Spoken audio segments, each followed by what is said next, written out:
Allahu Akbar, Allahu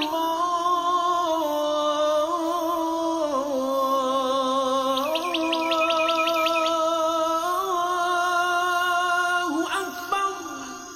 Alhamdulillahi Rabbil Alamin. Wassalatu wassalamu ala Seyyidina Muhammad wa ala alihi wa ashabihi ajma'in, amma ba'd. Şu dünyalarni yo'qdan bor qilib bizlarni shunday ko'rkam ravishda yaratgan buyuk Robbimiz Alloh subhanahu va taolaga cheksiz hamd sanalarimiz, shukronalarimiz bo'lsa yarar edi. Hamda olamlarga rahmat bo'lib yuborilmish, har doim bizning uchun duo qilib turgan ummatim deb turgan suyukli payg'ambarimiz Muhammad Mustafa sallallohu alayhi va sallamga ko'ngillarimizning turlaridan chiqib turgan salovat sharifalarimiz erishsa yarar edi. Alhamdulillah, hurmatli musulmonlar, endi bayramlarimiz davom etib, barog'iznada bayram bilan tag'in bir qat endi Alloh taolo sholgan endi shu qurbonlarimizni qabullardan aylasin inshaalloh, kimchilik va xatolardan arınırgan nasiblardan aylasin, izgiliklarimizni orttirgan nasiblardan aylasin. Kelajak endi ko'pgina qurbonlarni shulay birgalashib o'tkazgan Alloh taolo nasiblardan aylasin.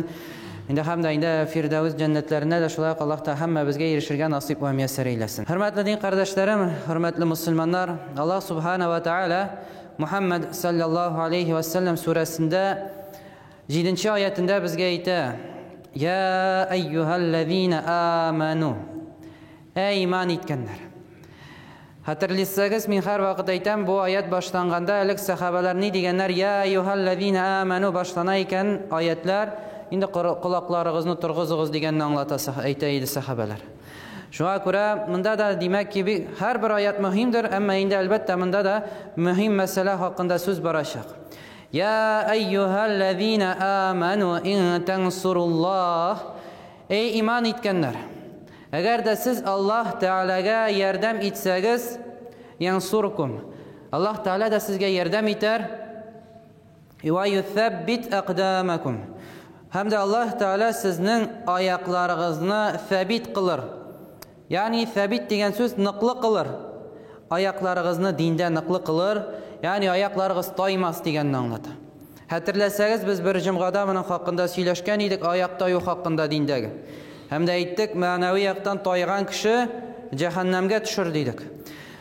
Shuni tilamaymiz ekan, Alloh taolo aytadi, oyoqlaringizni niqli qilarman deydi. Ne ishroqda? Agar da siz Alloh taolaga yordam etsangiz, Alloh taolo sizga yordam etar hamda oyoqlaringizni dindan niqli etar. Hurmatli din qardoshlarim, biz Alloh taolaga yordam eta olamizmi, yo'qmi? Alloh taolaga birarimiz orabizda yordam eta olamizmi, yo'qmi? Yo'q. Biz Alloh taolaga yordam eta olmaymiz. Belki birərimizin Allah Teala'ya yordam etirlik kuch quvvatimiz bormi? Yo'q. Hiçbirimizde de Allah Teala'ya yordam etirlik kuch quvvatimiz yo'q. Yani biz Allah Teala'ya yordam da eta olmaymiz, Allah Teala'ya yordam etirlik zotlar da tugul biz.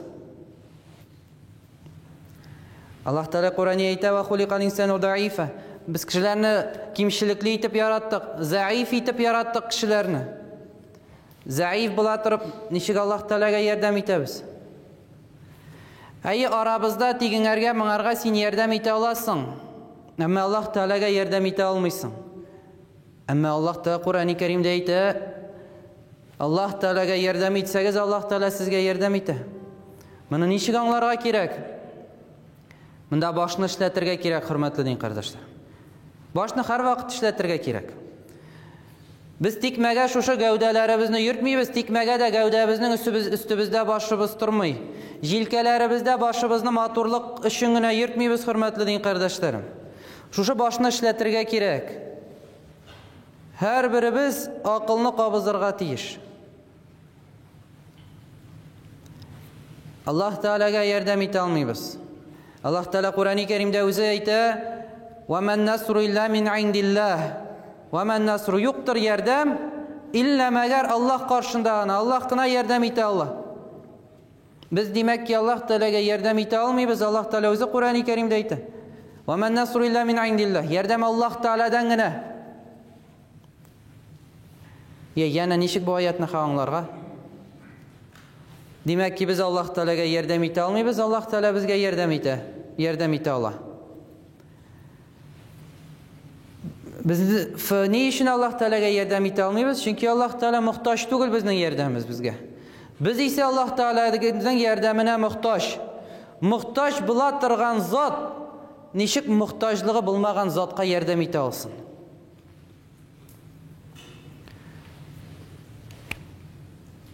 Kur'an-ı Kerim'de 6000'den artıq ayet var, hürmetli din kardeşler. Her bir sal üstünde biz uylanırga, fikirlerge tiyiş. Bu ayetlerde şunlardan. Her bir ayet üstünde başımızı işletirge tiyiş biz. Ömür öte, Ali Kur'an'ı okup da çıkmavuşlarımız var. Ali ayetler üstünde uylanmış oturabız. Ayı bütün ayetinin jirine jitkizip biz anlayalmayız. Allah Teala kıyamet gününde bütün hikmetlerini aşacak Kur'an-ı Kerim'nin. Ama sıratqa şulay sıra şirat her birsin biz indi öğrenirge tiyiş. Şiratqa koyup her bir ayetini okup barırga, her bir ayetinin manalarına düşünüp tefsirlerini okurga tiyiş biz hürmetli din kardeşlerim. Bu bizning vazifamiz, ömür o'ta kete. Belki ömrümüzün ahirine kadar tamamlay olmaymiz. Ama şirat bilan barsak, inşallah bizge narsa diyecekler, buning niyeti bor edi tamamlarga. Her günde 1-2 ayet, 3 ayet o'qib boraydi. Başlarga kerak. Hem hürmetli cemaat, bunu anlar için bir meselege kirib ketamiz inşallah. Allah Teala bu dünyada bizni yaratqaç, bizning Allah Teala yaratqaç var. Allah Teala bizden sorab turgan aybirler, soragan aybirler, soralmagan aybirler var. Yani bizning iradege bağlı meseleler var, bağlı bulmagan aybirler var. Qayadır biz saylay alabız, qayadır biz saylay almayız. Saylay almay turgan meseleler, hürmetli din kardeşlerim, Allah Teala bizni yoktan bar kılganda bizden sorab turmadı, seni yaratayım mı yok mu bu dünyaya deyip. Falan yılda tuasın mı, bu yılda tumaysın mı deyip soramadı bizden Allah Teala. Tatar bulasın mı, Türkmen bulasın mı, Tacik bulasın mı, Urus bulasın mı deyip sorab turmadı Allah Teala. Hatın kız bulasın mı, irat bulasın mı deyip soramadı bizden Allah Teala. Şuna göre Allah Teala bunun için kıyamet günde bizden soramayacak da ne için hatın kız buldun, ne için irat buldun deyip. Ne için bu vakitte tudun, ne için tatar deyip tudun deyip. Bunu soramay bizden Allah Teala. Bunun için cevaplı değil biz. Ne için bu vakitte vefat buldun, onu da soramay. Çünkü vefatımız da bilgili, ecelimiz bilgili, Allah Teala bilgiledi. O da bizden soralmay. Yuku mesela, yuku bizden soralmay. Yukunu Allah Teala birişi. Yukudan ne için yukladın deyip Allah Teala soramayacak. Aşıqıp netice çıkarmaz, devamı bula. Tegi yuklap yatuşlar ertengi namazda netice çıkarmaz, bundan yuklasan da bula iken deyip. Yukunu Allah Teala birişi. Aşığını da Allah Teala biri. Rizikini da aşağını da Allah Teala biri. Bunun için soralmaysın. Emine ne vakitte yuklağanını soralaşacaksın. Yukunu Allah Teala biri. Ama ne zaman yukladın, onu soruyorsun Allah'tan. Namaz vakti var iken, yukluysan iken namaz vakitini kaldırıp, o vakitte soralaşacaksın kıyamet gününde. Ya Rabbim yukunu sen birdin bit. Allah Teala ayta, ya kulum namazga kadar yuklargaydı. Ya kulum namazdan soň yuklargaydı. Yaki ya kulum ne için turup, uyanıp, yukunu bölüp, namazını okup, yukunu soňdan devam etmedin. Ben bit sana tıymadım yukunu devam ettu namazdan soň. Dünya için uyanabız hürmetli cemaat. Ertengi namazda sınav. Turamı yok mu kulum? Ne için vakıtı şulay ertege köşe? Bu sınav bizning için. Allah rizalığı için kılabız mı yok mu? Ne için namaz sağa jigdi de ertengi jigdi de tugulmiken deb oylayy bir kişi. Çünkü o namazı Allah rizalığı için bulmasıydı o senin namazın. Sen onu okuryydın da sen işke şabırıydın. Çünkü o jigdi de turuğun seni namaz için turmasıydın, işin için tururyydın. Ne için aytam? Çünkü yol günlerinde kişi jidede turmay 12'ge kadar yuklap yata. Demek yani jidede turuğu ol şu işi için tura. Namazda jidede ertengi bulsaydı biz onun Allah rizalığı için turmasıydık. İşi biz bulganга ko'ra tururuydık. Монда исә менә бу таң ату белән намаз кылуыбыз Аллаһ ризалыгы булсын өчен Аллаһ Тәала безгә әмер итә торырга шул вакытта. Ризык мәсьәләсе дә шулай ук. Ни өчен ашадың дип Аллаһ Тәала сорамыйчак. Рамадан аенда сорыйчак әлбәттә. Тыелган вакыты бар ашауның, Рамаданда ураза тотабыз, мөмкинчелеге булмаган. Әмма гомумән сөйләшкәндә, хөрмәтле дин кардәшләрем, ашыйсың килде икән, ни өчен ашадың димичәк Аллаһ Тәала. Нәрсә ашадың дип сорашак. Халал харам ризыгың бар икән, ни өчен харамга кирдең дип сорашак бездән. Һәм дә шулай ук, әгәр дә халал ризыгың юк икән, харам гына мәсәлән, иттән әйтик, мәсәлән, дуңгыз ите генә бар. Бу вакытта дуңгыз итен ашамыйча вафат булып китсәң, харамга керәсең. Син ашарга тиеш аны исән калыр өчен. Исән калырлык микъдарда син аны ашарга тиеш, башка халал ризык булмаса. Әгәр дә инде халал ризыгың да бар икән, харам ризык та бар икән, харамга керсәң, Аллаһ Тәала синнән кыямәт көнендә буның өчен сораячак. Я кулым, халалың да бар, ни өчен халалдан ашамадың, мин тыйганга ни өчен кирдең дип. Монда сорау булачак. Һәм дә башкасы. Дөнья табигать мәсьәләсендә яңгыр бездән соралмаячак. Табигать мәсьәләләре Аллаһ Тәала кулы астында, рәхмәтендә. Шуңа күрә без ул әйберләрдән сора алмаячакбыз. Менә соралачак әйберләребезнең берсеннән булып тора торган динебез булып тора. Дин. Кафирме, мусульман булумы? Никадәр күферлекне Аллаһ Тәала яратмаса да, Аллаһ Тәала безгә сайларга бирә. Күферлекне сайлый икән кеше, Аллаһ Тәала рөхсәтен бирә күферлеккә кергә. Аллаһ та никадәр яратмаса кафирләрне күферлек кылуны рөхсәтен бирә. Чөнки бу мәсьәләдә ул безгә сайлау юлын бирде. Монда без сайлыйбыз. Аллаһ Тәала теләсә иде, бу дөньяда һичбер кафир булмас иде. Һичбер мусульман булмаса, Аллаһ Тәаланың теләге булмаса. Әмма Аллаһ Тәала безгә ике юл бирде, ике юлның арасына куйды. Нинди юлны сайлыйсың, шул юлдан китәсең. Аллаһ Тәала никадәр инде Аллаһ Тәала тели барыбызның да мусульман булуын, әмма юлын сайларга бирә. Беркемне дә мәҗбүри мусульман итми Аллаһ Тәала. Юлны сайлыйсың. Әйтерсең дә Аллаһ Тәала безгә әйтә: "Я кулым, менә сиңа шушы дин бар. Менә шушыны эшләсәң, шушындый әҗерләрен аласың. Менә шушыларны үтәсәң, җәннәтле буласың. Моңарга бу читләргә чыксаң, буларны харамнарны кылсаң, шушындый җәзасы бар. Менә җәннәтем бар, җәһәннәмем бар. Җәннәт юлы билгеле, җәһәннәм юлы билгеле. Сайла кулым" ди Раббыбыз безгә. Сайлагыз ди. Һәр берегез сайлагыз ди. Җәннәт юлың белән барсаң, бу дөньяда җәннәтле буласың. Җәһәннәм юлы белән барсаң, җәһәннәмле буласың. Җәһәннәмлек билгеле. Бездә сайлау, без сайларга тиеш. Шушы сайлана торган әйберләрдән, хөрмәтле дин кардәшләрем, шулай ук дингә ярдәм күрсәтү. Дингә ярдәм күрсәтү, динне торгызу. Бу әйберләрдә дә Аллаһ Тәала безгә ирадыбызга баглады. Менә бу аятның мәгънәсе дә шушында. Ин тансуруллаһа янсуркум. Аллаһ Тәаләгә ярдәм итсәгез, Аллаһ Тәала сезгә ярдәм итә дигән сүзнең мәгънәсе, сез Аллаһ Тәаланың диненә ярдәм итсәгез, Аллаһ Тәала сезгә ярдәм итә. Мәгънәсе шушында. Аллаһ Тәала әйтә: "Я кулым, ярдәм итәсең икән динемә, сиңа минем ярдәмем була. Ярдәм итмисең икән динемә, сиңа минем ярдәмем булмаячак."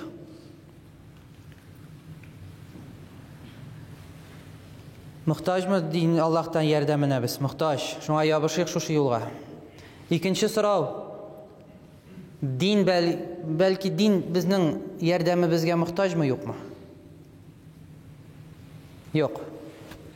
Аллаһ Тәаланың дине безнең ярдәмгә мөхтаҗ түгел. Biz muhtaç bulup turabız dinge yardım ettirge.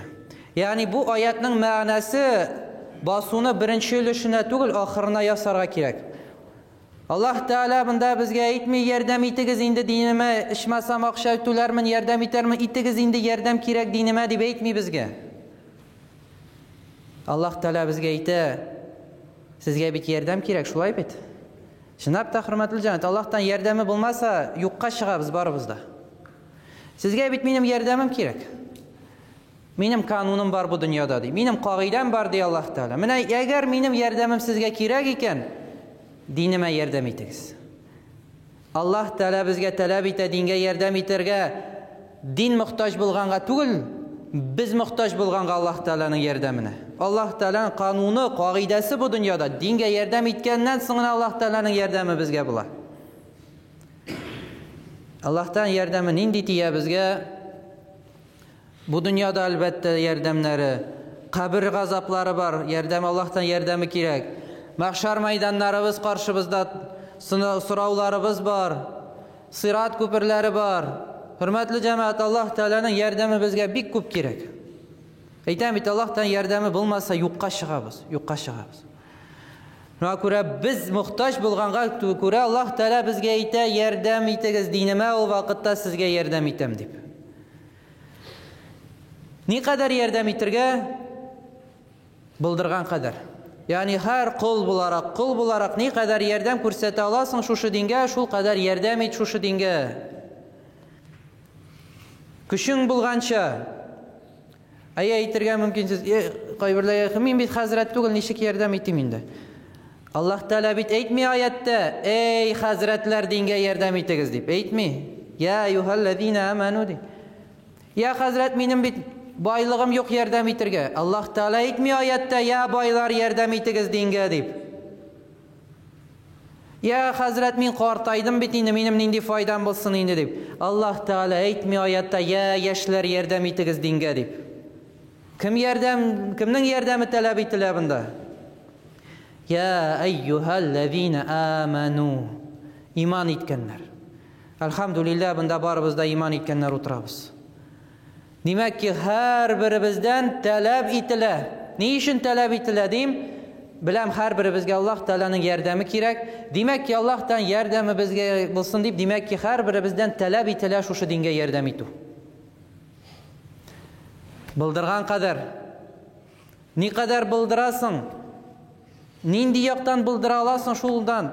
Mesela tabiplardan misal alığız, ko'z tabibine bargaç, sen bir tanarga aytmaysan, yordam et qulog'imni da qarala deb. Narsa dey, yo'q, sen ana ko'rshi kabinetga kir, anda quloq tabibi bor, anarga kirdi. Meniki shu ulush. Quloq tabibine kirsang, tishimni yomatalı deb ayta olmaysan, narsa dey, men tish vrachi tugul deb bor, boshqasına kirdi.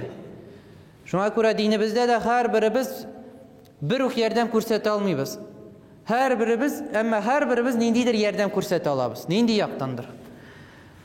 So'rov tuva, ya nishik yordam etiksin shu dinga. Alloh taolo javobini beradi. Agar da javob bilmaysiz ekan, biluvchilardan so'rag'iz deydi Alloh taolo. Fas'alu ahla zikri in kuntum la ta'lamun. Bilmaysiz ekan, biluvchilardan so'rag'iz deydi Alloh taolo. Şuna ko'ra, endi artıq kelib so'raysiz, hazrat masalan narsa bilan yordam eta olayım, bu masalada masjidda balki boshqa yoqdan ne ishlayim? Vaqtim bor, ne ishlayim? Madrasaga kirmasalan boshqacha turli yo'llar ko'rsata Alloh hazratlar, bilganlar, orag'izda bilganlar yo'lni ko'rsata Alloh. Shunga ko'ra so'rarga kerak bu ishroqda. Shunga ko'ra bizdan yordam talab etiladi dinga. Ne uchun talab etiladi? Bizga Allohdan yordami kerak bo'lganga ko'ra. Hurmatli jamoat, mana biz jumg'aning boshidan sizning bilan hali bir oyatdagina turamiz. Bu Muhammad sallallohu alayhi vasallamning surasining 7-oyatida hali biz. Hamon bir oyat. Mana bir oyatni anglar uchun ko'p muslashirga anglatirga kerak. Alдағы oyatlarda Alloh uzoq to'xtab qolmaymiz, endi vaqtimiz chekli. Alloh taolo ayta, kafirlarga esa Alloh taolo alarga yo'q bo'lsinlar, la'natlar bo'lsin. Ya'ni Alloh taolo suymi kafirlikni ko'rsata shu oyatlarida. Va dalla amalahum, alarning amallari yo'qqa chiqa. Yo'q etildi amallari kafirlarning. Ya hazrat shu qatli ko'p yaxshilik ishladi, netdi, ammo dinsiz ekan, aning ul yaxshiliklari bir narsa bu dunyoda qoladi. Alloh taolo qarshilig'ini bu dunyoda berib bitira, ахиретте буш булып кайта. Ва аллалла амалахум. Залика бианнахум кариху ма анзалаллаху фаахбата амалахум. Бу әйбер ни өчен булды? Чөнки Аллаһ Тәгаләнең иңдергән әйберләрен алар ошатмадылар. Карих, начар итеп күрделәр. Теләмәделәр моны кабул итәргә. Фаахбата амалахум. Аллаһ Тәгаләнең гамәлләрен юк итте.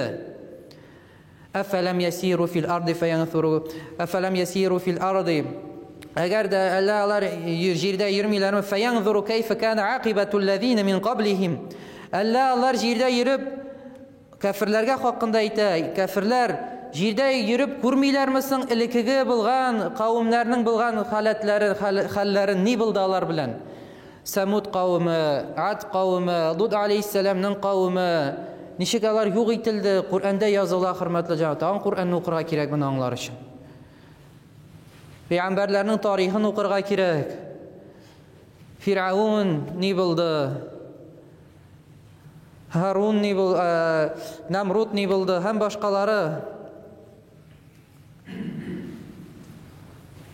Ничек юк ителгәннәре хакында.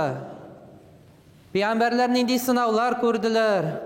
Улар һәрберсе бәйнә Куръанда китапларда язылган, без моны укып өйрәнергә тиеш, күрергә тиеш. Кафирләр дә әгәр дә фикерләсәләр иде, күрсәләр иде, күрерләр иде ни булганнарын. Даммараллаху алейхим, Аллаһ Тәгалә аларны юк итте. Ни даммараллаху, ничек юк итте? Менә бина эчендә мәсәлән җир тетрәгәндә бөтен әйбер юкка чыга, бөтен әйбер басылып юкка чыга. Кешесе булсын, хайваны булсын, матди әйберләр булсын, һәр әйбер кырыла. Аллаһ Тәгалә аларның кавымын да шулай кырып ташлады, юк итте.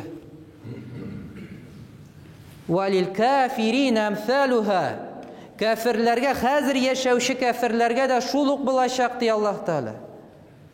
Бу дөньяда булмаса, ахирәттә барыбер күрәчәкләр. Аллаһ Тәгалә үзгәрмәде, хөрмәтле дин кардәшләрем. Аллаһ Тәгалә шул ук элекеге кавымнарны юк иткән Раббыбыз шул ук. Кафирләр дә артык үзгәрмәделәр. Элекеге ышанмаган әйберләренә бүген дә ышанмыйлар. Шуңа күрә әмсалуха, шул ук мисал, алар да юк ителәчәкләр. Аллаһ сакласын. Аллаһ туганнарыбызга, якыннарыбызга, инде гомумән милләтебезгә гафләт йокылларынан әйләнеп дингә кайтырга насыйплардан әйләсен. Залика бианна Аллаһа маула аллазина аману ва анна алкафирина ла маула лахум. Шушы Birinci Muhammed sallallahu aleyhi ve sellem'nin surasının birinci bitinin ahırgı ayetinde Allah Teala ayta bu ne için? Çünkü Allah Teala'nın yardımı kimge qarata bulur? Müslümanlarga qarata, kafirlerinin ise yardımcısı yok alarının deyim. Bilegiz, kafirlerinin yardımcısı yok. Küfürlüknün yardımı yok. Ahiret gözü bilen qarağız. Ulasibız var, ulgenden sıngalarga yardım itilmeyecek. Biz yardım tileybiz iken, Cuma boyu menә şuшы вәгазь boyu sizge аңлатырга тырышам, Аллаһ Тәгаләнең диненә biz ярдәм итәргә тиеш. Булган кадәр, булдырган кадәр. Хаҗ сүрәсендә башка аятта да Аллаһ Тәгалә әйтә: "Ва ла янсурунналлаһа", Аллаһ Тәгаләгә ярдәм итсәгез, әлбәттә Аллаһ Тәгаләнең ярдәме сезгә булыр. "Ва ла янсурунналлаһу ман янсурух". Кем дә кем, әлбәттә Аллаһ Тәгалә үш вәгъдә бирә шушында. Аллаһ Тәгаләгә ярдәм итсәгез, ягъни Аллаһ Тәгаләнең диненә ярдәм итсәгез, Аллаһ Тәгаләнең ярдәме сезгә булыр. "Ва ла янсуранналлаһу ман янсурух". Әлбәттә Аллаһ Тәгаләнең ярдәме булыр шул кешегә, кем Аллаһ Тәгаләнең диненә ярдәм итә. Аллаһ Тәгалә һәммәбезгә шушы бөек дингә хезмәтче булып яшәргә насыйплардан кылсын. Аллаһ Тәгалә инде һәммәбезгә шушы дингә хакыйкый хезмәт кылырга насыйплардан кылсын. Ихлас рәвештән хезмәт кылырга насыйплардан әйләсен. Аллаһ Тәгалә һәммәбезне үзенең ярдәме ирешәчәк кешеләр арасыннан сайласын иншаллаһ. Һәрберебез инде Аллаһ Тәгаләнең ризалыгына ирешеп, Аллаһ Тәгаләнең ради булган бәндәләре рәтенә керүебезне насыйплардан әйләсен. Һәммәбезне дә инде бөек фирдәүс җәннәтләре белән шатландырсын иншаллаһ.